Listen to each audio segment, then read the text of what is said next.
Hello students, this is Dr. Ritu Singh and today we will discuss narration.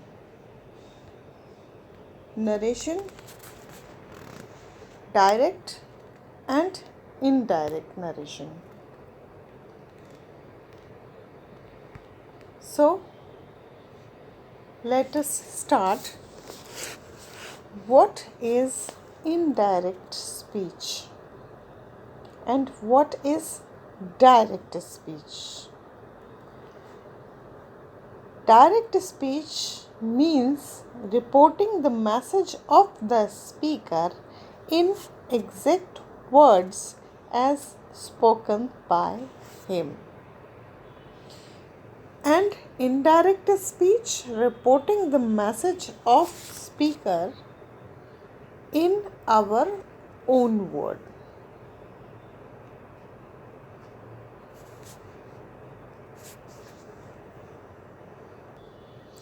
किसी भी व्यक्ति के द्वारा कही हुई बात दो विभिन्न प्रकार से व्यक्त करना नरेशन कहलाता है। किसी के द्वारा कही हुई बात यदि उन्हीं शब्दों में दोहराई जाती है तो ये डायरेक्ट नरेशन कहलाता है, और वहीं किसी दूसरे व्यक्ति की कही हुई बात यदि हम अपने शब्दों में दोहराते हैं तो वो इनडायरेक्ट नरेशन कहलाता है। For example, Ravi said, I did my homework yesterday. Here, Ravi directly आपको कह रहा है कि मैंने अपना होमवर्क कल किया था। ऐसे स्पीच को अगर हम लिख रहे हैं या बोल रहे हैं तो हम डायरेक्ट स्पीच बोलेंगे। और वहीं अगर यही बात मैं इस तरीके से कहूँ कि Ravi said that he had done his homework the previous day. Ravi ने कहा था कि वो पिछले दिन अपना होमवर्क पूरा कर चुका है। तो ये स्पीच जो है इनडायरेक्ट बात रवि की है, रवि के द्वारा कही गई है, बताई गई है, लेकिन इसे मैंने अपने शब्दों में कहा है। वहीं पहले सेंटेंस में रवि की बताई हुई बात को रवि के ही शब्दों में मैंने दोहराया था। दूसरा एग्जाम्पल ले लीजिए। He said he is busy. उसने कहा वो व्यस्त है। ये बात उसने कही और सीधी सीधी बात कही कि वो व्यस्त है। उसकी कही हुई बात एज इट इज़ हमने कोट कर दी। That is the direct speech. When I will say he said that he was very busy. उसने कहा था कि वो बहुत व्यस्त है। तो यहाँ ये बात जो उसने मुझे बताया था कि वो व्यस्त है, मैंने अपने शब्दों में बताया आपको कि उसने कहा कि वो बहुत व्यस्त है। ये स्पीच जो है वो हो जाएगी इनडायरेक्ट स्पीच। अब जो हम बात करेंगे कि किस तरीके से हम इसको आइडेंटिफाई करेंगे और जो डायरेक्ट और इनडायरेक्ट स्पीच होती है इसको डीपली हम किस तरीके से समझ सकते हैं, अब हम जो है वो इस बारे में आपको बताते हैं। ये जो डायरेक्ट स्पीच होती है इसकी अगर हम बात करें तो ये 2 पार्ट्स में डिवाइडेड रहती है। 2 पार्ट्स, एक पार्ट होता है जिसे हम कहते हैं रिपोर्टिंग, और दूसरा जो पार्ट होता है वो होता है रिपोर्टेड। रिपोर्टिंग जो है वो भाग है जिसमें कोई बात कहने की बात, किसी के द्वारा कोई बात कहने की बात कही जा रही है, और रिपोर्टेड वो हिस्सा होता है वाक्य का जो कोड किया गया होता है जिसको बताया गया होता है। और जब भी रिपोर्टेड स्पीच मेंशन करी जाएगी तो उस रिपोर्टेड स्पीच को हम इन्वर्टेड कॉमास में या कोट में उसको लिखेंगे। A direct speech sentence consists of two parts. The part that is inside the quotation marks, that is inverted commas, is called reported speech. The other one that is out of quoted marks is called reporting speech. Here you can see the example. She says, I am happy to see you.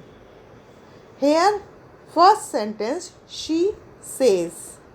That is reporting speech because she is reporting, I am happy to see you. This sentence is in quotation marks. Inverted commas are there. तो ये reported speech है।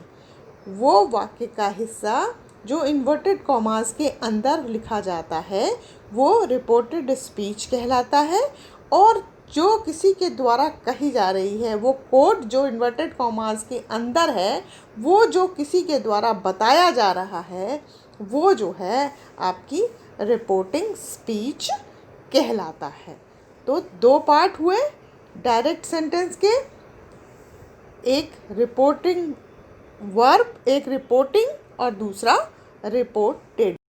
अब यहाँ ध्यान देने की बात ये है कि ये जो रिपोर्टिंग स्पीच होती है इसे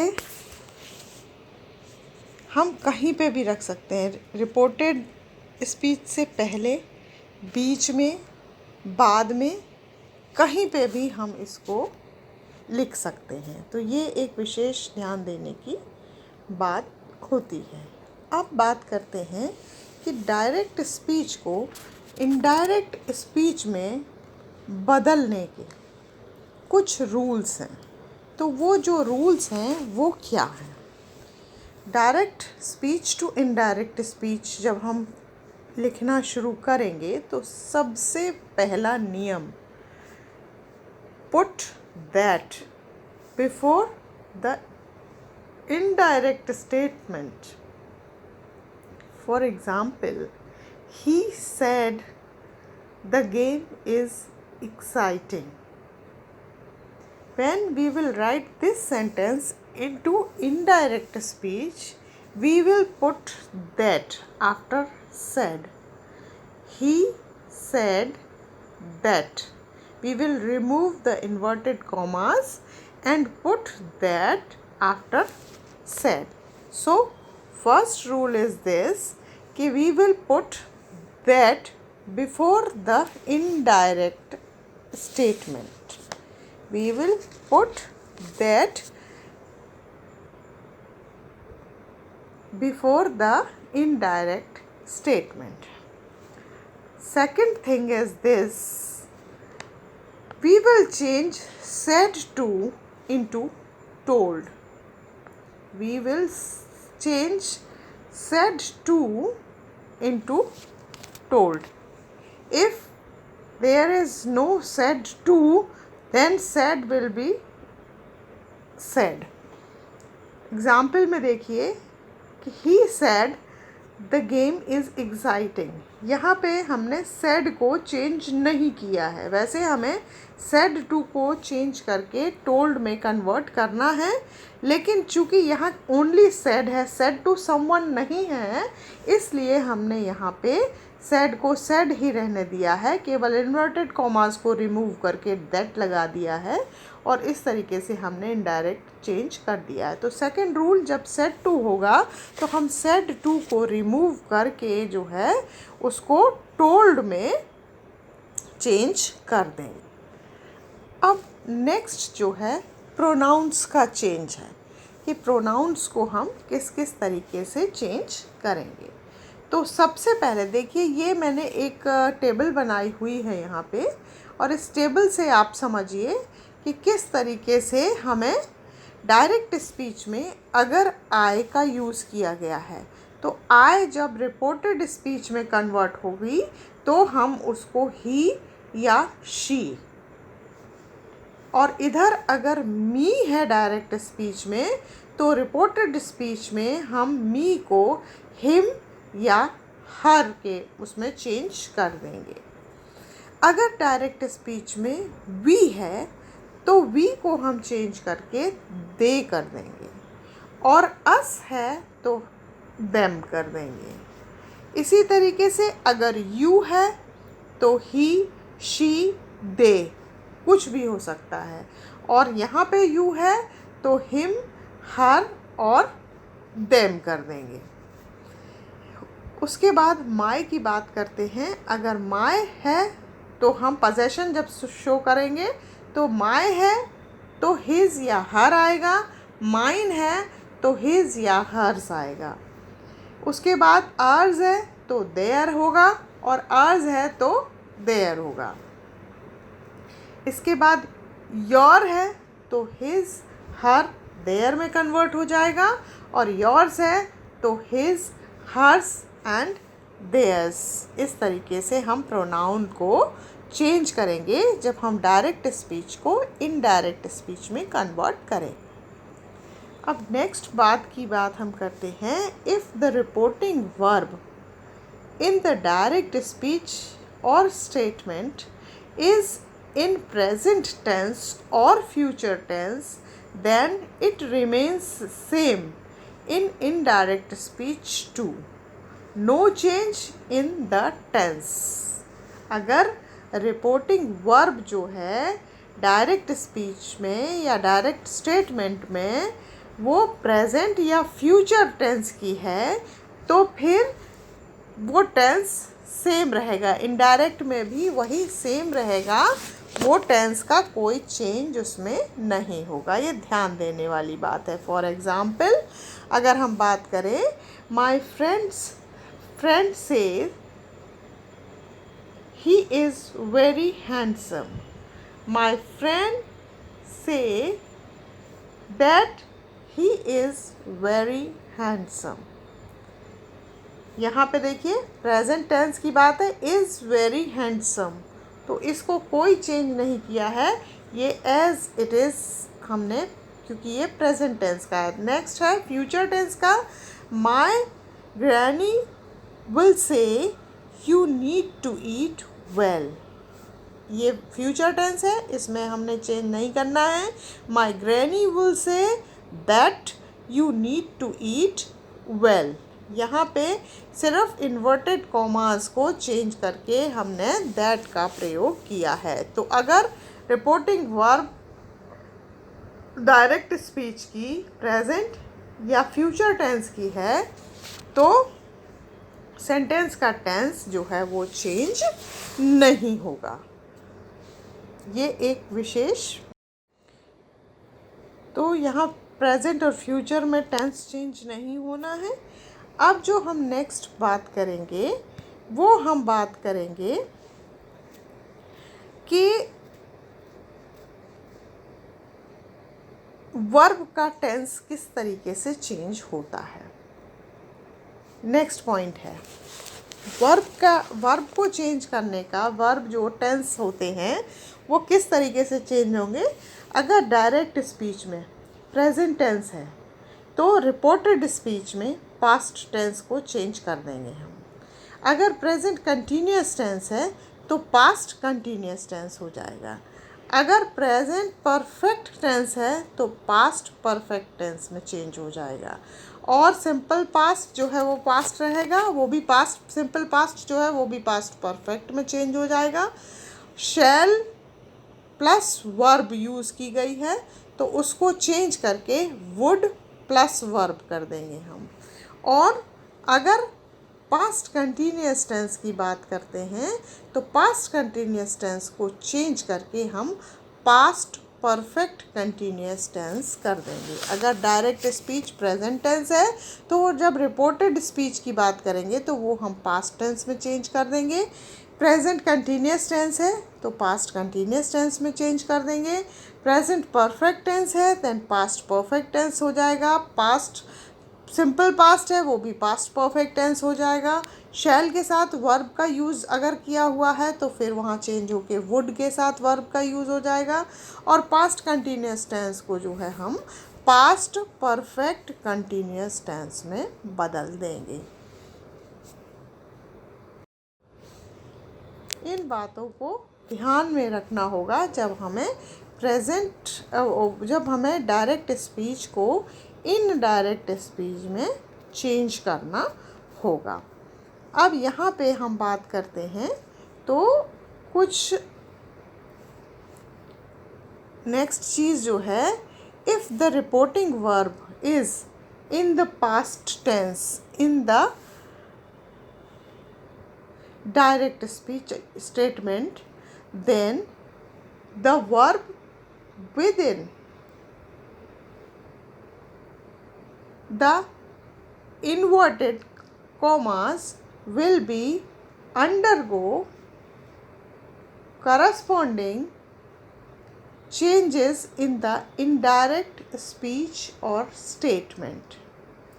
If the reporting verb is in the past tense in the direct speech statement, then the verb within the inverted commas will undergo corresponding changes in the indirect speech statements. Next, simple present becomes simple past. For example, the girl said, the flower is pretty. This is the simple present tense. The girl said that the flowers was pretty. Present continuous becomes past continuous. अगर present continuous tense का वाक्य है तो वो past continuous में, वहाँ simple present present indefinite का अगर वाक्य है तो वो चेंज होकर के पास्ट इंडेफिनिट हो जाएगा। और प्रेजेंट कंटिन्यूस है तो वो पास्ट कंटिन्यूस हो जाएगा। The old man said the rain is falling very heavily. The old man said that the rain was falling very heavily. Rain is ये प्रेजेंट टेंस है, रेन वॉज ये past tense है। तो indirect में जब change करेंगे तो present continuous tense जो है वो चेंज हो करके पास्ट कंटिन्यूस टेंस। इस तरीके से सिंपल सी बात है कि प्रेजेंट टेंस का यदि वाक्य है तो वो जब वो इनडायरेक्ट स्पीच में बदलेगा तो प्रेजेंट टेंस उठा करके हम पास्ट टेंस में कन्वर्ट कर देंगे। चाहे वो प्रेजेंट इंडेफिनिट है तो वो पास्ट इंडेफिनिट हो जाएगा, अगर वो प्रेजेंट कंटिन्यूस है तो वो पास्ट कंटिन्यूस टेंस हो जाएगा। अब बात करते हैं प्रेजेंट परफेक्ट की। तो अगर प्रेजेंट परफेक्ट टेंस का वाक्य है तो इनडायरेक्ट स्पीच में जब हम उसको चेंज करेंगे तो वो पास्ट परफेक्ट में हम चेंज कर देंगे। For example, the principal said all students have passed. Change करा हमने, the principal said that, inverted commas remove करके हमने दैट का प्रयोग किया। All students had passed. इधर हैव पास्ड, हैव जो है वो प्रेजेंट परफेक्ट टेंस है और हैड जो है वो पास्ट परफेक्ट टेंस है। अब सिंपल पास्ट की बात करते हैं। अगर पास्ट इंडेफिनिट टेंस का वाक्य है तो वो चेंज होके पास्ट परफेक्ट टेंस में चेंज हो जाएगा। रोहन सेड, हाँ, शीतल अराइव्ड यस्टरडे।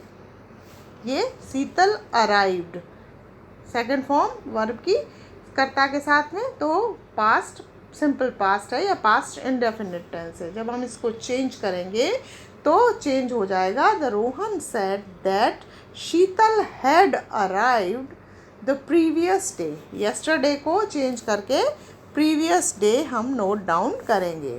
तो ये चेंजेस जो आएंगे वो पास्ट सिंपल पास्ट टेंस के वाक्य को जब हम चेंज करेंगे तो वो जो है आपका वो पास्ट परफेक्ट टेंस में चेंज हो जाएगा।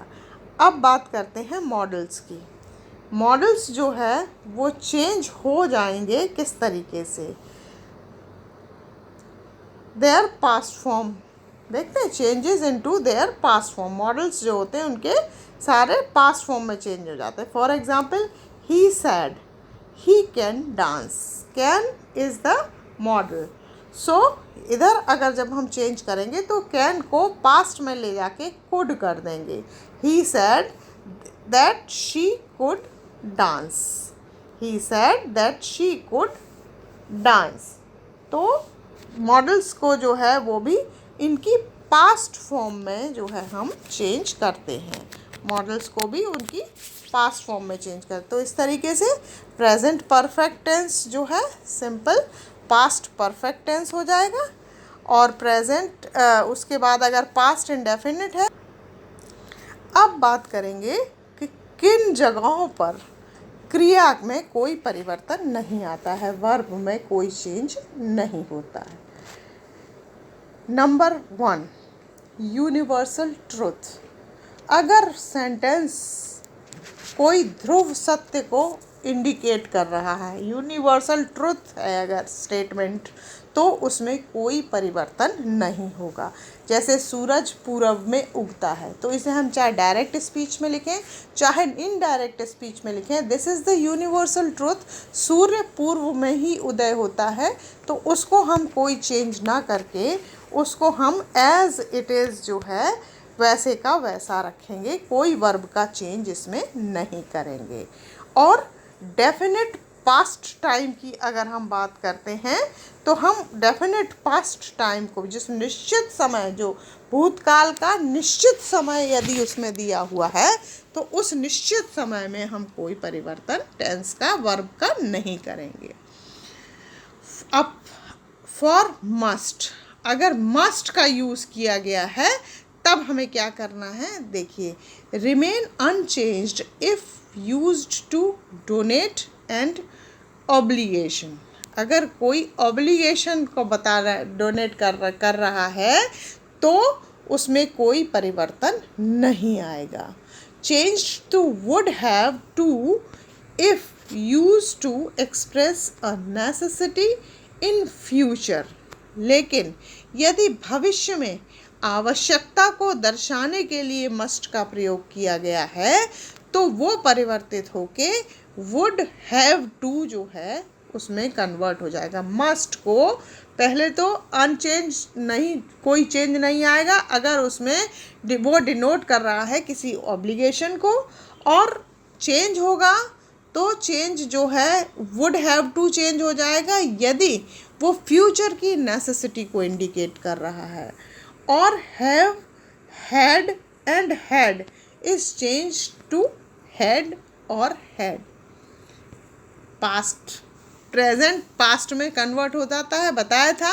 हैव, हैड जो है और हैड अगर आता है तो ऐसे उस जगह पर परिवर्तन होके हैव हैड की जगह हैड, हैड का प्रयोग किया जाएगा। थोड़ा ऑकवर्ड लगता है हैड, हैड को यूज़ करना जब आप बात करते हैं, लेकिन उसके बावजूद भी ग्रामेटिकली जो है हैड, हैड को ही प्रयोग जो है हमें करना होता है यदि हैव हैड है, और जब हम चेंज करेंगे तो उसको हैड, हैड के साथ प्रयोग करेंगे। तो मस्ट अनचेंज रहेगा कब, जब वो डिनोट करेगा ऑब्लिगेशन को। चेंज हो जाएगा अगर वो फ्यूचर की नेसेसिटी को एक्सप्रेस कर रहा है, तो वो चेंज होकर के वुड हैव टू में परिवर्तित हो जाएगा। और हैव हैड और हैड जो है वो चेंज हो जाएगा हैड, हैड में। ये परिवर्तन होंगे जब हम डायरेक्ट स्पीच को इनडायरेक्ट स्पीच में चेंज करें। अब बात करते हैं कि would, should, ought to, had better, might and used to verb जो है क्या होंगे, तो वो चेंज नहीं होंगे। अगर वुड है, शुड है, ought है, ought to है, had better है, might है और used to है, ये वर्ब जो है वो हमेशा अनचेंज रहेंगी, इनमें कोई परिवर्तन नहीं होगा। और नेक्स्ट जो है वो इन्फिनिटिव्स हैं। इन्फिनिटिव्स अगर हैं तो वो चेंज नहीं होंगे। उसके बाद शैल, विल जो है वो वुड, परिवर्तित हो जाएगा unless shall is use to make a request और for instructions changes to should. Shall केवल तब चेंज होगा, विल वुड में चेंज हो जाएगा, लेकिन शैल केवल तभी चेंज होगा जब कोई रिक्वेस्ट की जा रही है इंस्ट्रक्शंस के लिए, तब वो जो है वो चेंज हो जाएगी। वो जो है शैल जो है शुड में कन्वर्ट हो जाएगा। तो क्या परिवर्तित नहीं होगा? वुड, शुड और to, had better, might and use to verb जो है वो चेंज नहीं होंगी। इन्फिनेटिव्स चेंज नहीं होंगे। शैल विल हो जाएगा, वुड में कन्वर्ट हो जाएगा। अनलेस शैल को तब कन्वर्ट करेंगे अगर उसको रिक्वेस्ट करने के लिए, इंस्ट्रक्शंस के लिए, रिक्वेस्ट के लिए चेंज किया जाएगा, और वो जो है वो शुड में परिवर्तित कर दिया जाएगा। अब हम बात करते हैं कि एडवर्ब्स को कैसे चेंज करना है। पहली चीज़, adverb of time and place को हम परिवर्तित करेंगे तो कैसे हम डायरेक्ट स्पीच को रिपोर्टेड स्पीच में चेंज करेंगे। देखिए, पहली चीज़, अगर हेयर है तो वो चेंज हो करके इनडायरेक्ट स्पीच में देयर बन जाएगा। दिस है तो वो दैट में परिवर्तित हो जाएगा। दीज है तो दोज में परिवर्तित हो जाएगा। नाउ है तो वो देन में परिवर्तित हो जाएगा। टुडे दैट डे हो जाएगा। दिस वीक दैट वीक हो जाएगा। यस्टरडे द डे बिफोर हो जाएगा। और द डे बिफोर यस्टरडे तो 2 days बिफोर हो जाएगा। 3 days अगो तो 3 day बिफोर चेंज हो जाएगा। Last year the year before के रूप में परिवर्तित होगा। अगर टुमारो की बात करते हैं तो वो चेंज होके द नेक्स्ट डे हो जाएगा। द डे आफ्टर टुमारो अगर है और उसे चेंज करना है तो हम लिखेंगे इन 2 days टाइम। कम चेंज होके गो में परिवर्तित हो जाएगा। और ब्रिंग को चेंज करके टेक में परिवर्तित कर देंगे। तो ये सिंपल से कुछ वर्ड्स हैं जो परिवर्तित होते हैं। यहाँ देख लीजिए, ये adverb of time and place, ये कुछ वर्ड्स हैं जिनको हम चेंज करते हैं किस तरीके से। ये कुछ वर्ड्स जो है मैंने बताया आपको कि ये एडवर्ब्स जो है किस तरीके से आपके चेंज होंगे। अब जो हम नेक्स्ट बात करेंगे वो बात करेंगे कि अन्य परिवर्तन किस प्रकार से होने हैं।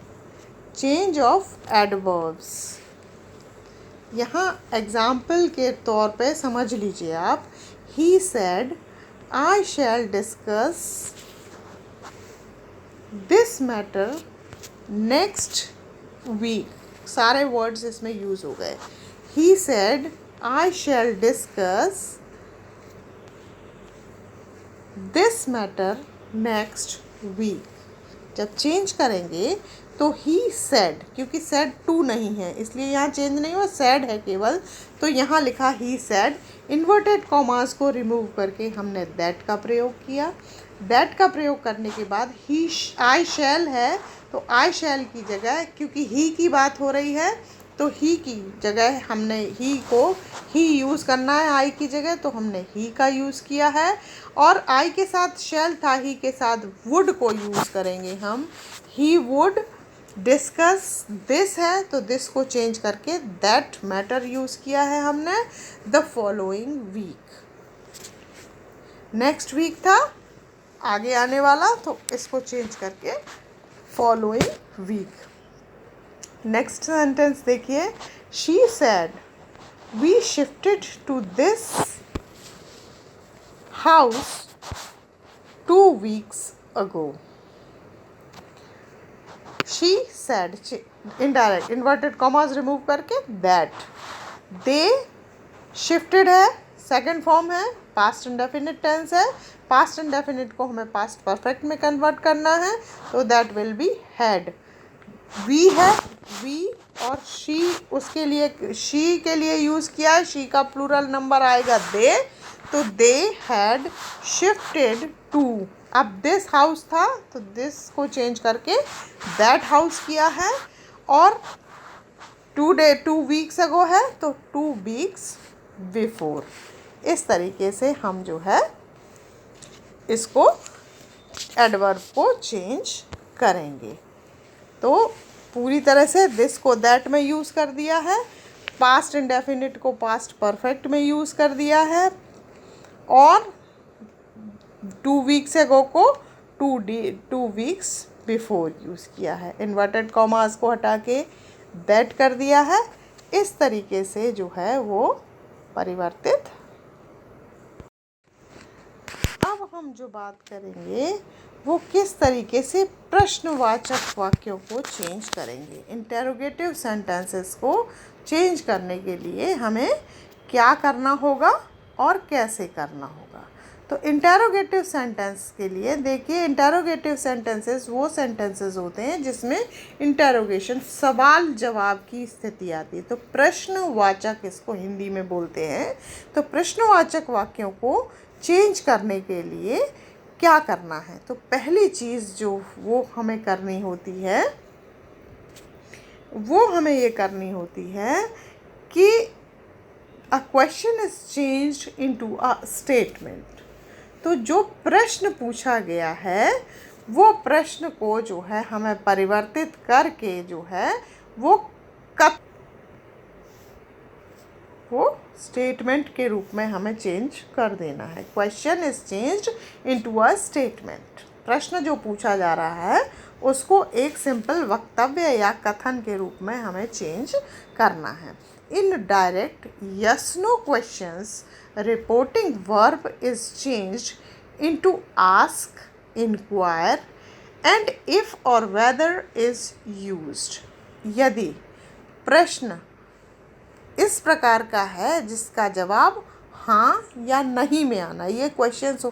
देखिए क्वेश्चंस 2 तरीके के होते हैं। वो क्वेश्चन जो यस नो टाइप क्वेश्चंस होते हैं जिनका आंसर यस या नो में ही आता है, और वो दूसरे क्वेश्चन होते हैं जिनमें हम इंटेरोगेशन के लिए इंटेरोगेटिव वर्ड्स को यूज़ करते हैं। WH वर्ड्स जो होते हैं उनको यूज़ करते हैं। तो वो जो है हमारे इंटेरोगेटिव वर्ड्स को यूज़ करके क्वेश्चन पूछे जाते हैं। उनका जवाब जो है यस नो में आना आवश्यक नहीं होता है, वो यस नो में आंसर उनका नहीं आता है। तो जो यस नो टाइप क्वेश्चंस होते हैं उसमें हम जो है रिपोर्टिंग वर्ब को चेंज कर देंगे और उसको रिपोर्टिंग वर्ब को हम सेड की जगह आस्क या इंक्वायर का प्रयोग करेंगे।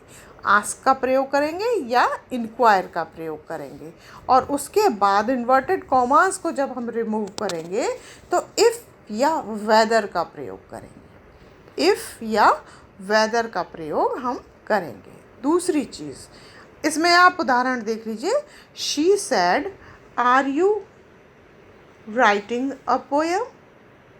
तो शी आस्क्ड, मैंने बताया सैड को चेंज करके आस्क या inquire.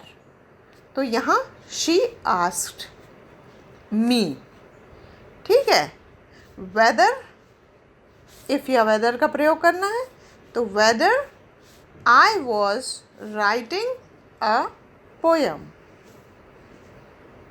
Next, I said to him do you know when she will go home? I asked him if.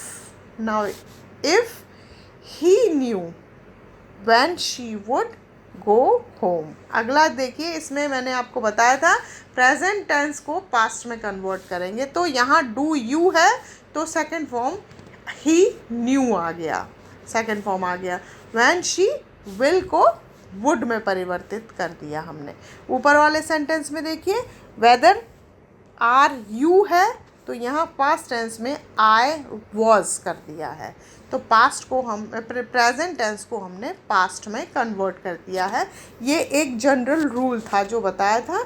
अब यहाँ ये क्वेश्चन यस नो टाइप के क्वेश्चन को चेंज करने के लिए बता रहे हैं कि हमें जो है आस्क या इंक्वायर का प्रयोग करना पड़ेगा सैड को हटा करके, और उसके बाद इन्वर्टेड कॉमास हटा करके हमको जो है इफ़ या वेदर का प्रयोग करना पड़ेगा। रेस्ट वही नियम लागू होंगे टेंस के जो पहले बताए थे कि किस तरीके से प्रेजेंट को पास्ट करना है, पास्ट को पास्ट परफेक्ट करना है। वो सारे नियम वैसे ही लागू होंगे जो सिंपल सेंटेंसेस में लागू किए जा रहे थे। अब हम बात करेंगे कि इम्पेरेटिव सेंटेंसेस अगर हैं तो उनको हम कैसे परिवर्तित करेंगे। किसी ने कोई रिक्वेस्ट की है, किसी ने कोई एडवाइस दी है, किसी ने कोई ऑर्डर दिया है, तो इस तरीके के सेंटेंसेस को हम किस तरीके से जो है वो चेंज करेंगे। तो सबसे पहले की बात हम करते हैं, चेंज कर दिया, और टेंस चूँकि चेंज करना था तो यहाँ सिंपल एक बात थी, तो सीधी यही बात आनी थी, क्योंकि ये सीधा सवाल पूछा जा रहा था तो टेक को टेक ही रखने दिया है, और यहाँ योर को मैंने हिज में चेंज कर दिया है। तो इस तरीके से इम्पेरेटिव सेंटेंसेस को हम चेंज करेंगे।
अब हम जो बात करेंगे वो हम बात करेंगे एक्सक्लामेटरी सेंटेंसेस की। एक्सक्लामेटरी सेंटेंसेस जिन्हें हम कहते हैं विस्मय बोधक वाक्य।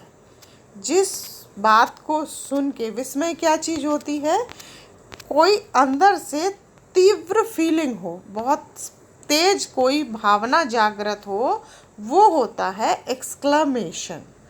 तो एक्सक्लामेटरी सेंटेंस, इसमें ये एक्सक्लामेशन जो है जॉय भी हो सकता है, सॉरो भी हो सकता है, एंगर भी हो सकता है, सरप्राइज भी हो सकता है। तो ये जो एक्सक्लामेटरी सेंटेंसेस होते हैं, ये एक्सक्लामेशन का मतलब है कि मन की उठने वाली तीव्र भावना। तो जो मन की तीव्र भावना को व्यक्त करते हैं वो वाक्य जो है विस्मय बोधक वाक्य कहलाते हैं, एक्सक्लामेटरी सेंटेंसेस कहलाते हैं। और उनको चेंज करने का जो तरीका है वो,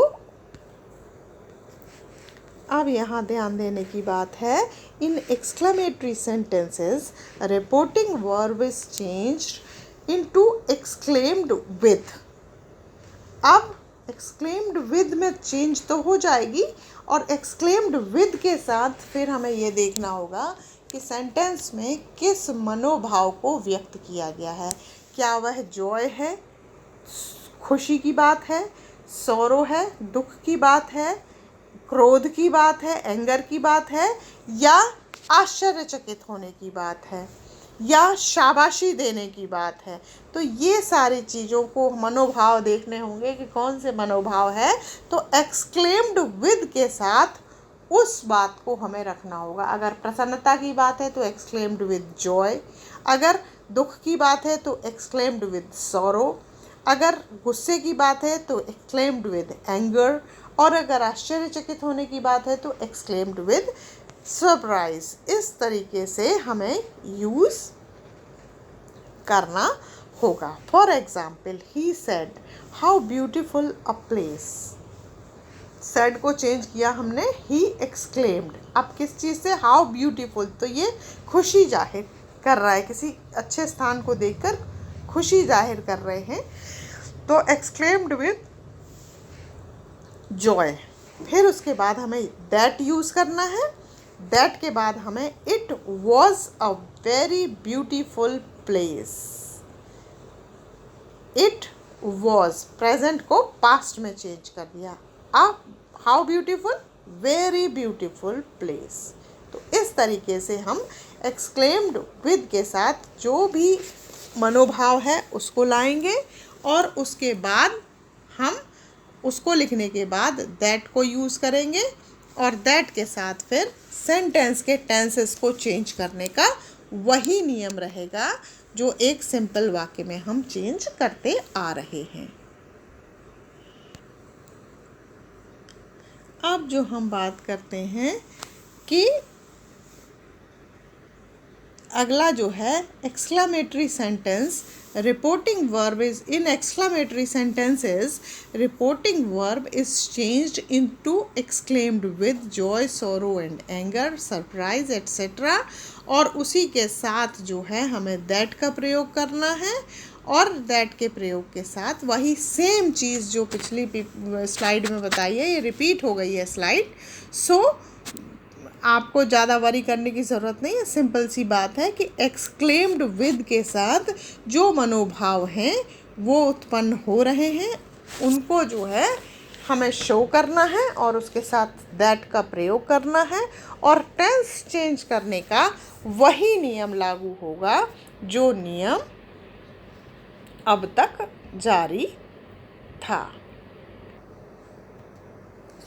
अब देखिए, ये मैंने सारे नियम बताने के बाद ये कुछ प्रैक्टिस के लिए एक्सरसाइज मैंने दी है, इसको आप देख लीजिए, और इसको देखने के बाद इसको अपनी कॉपी में करने की कोशिश कीजिए, फिर देखिए कि कहाँ गलती आती है।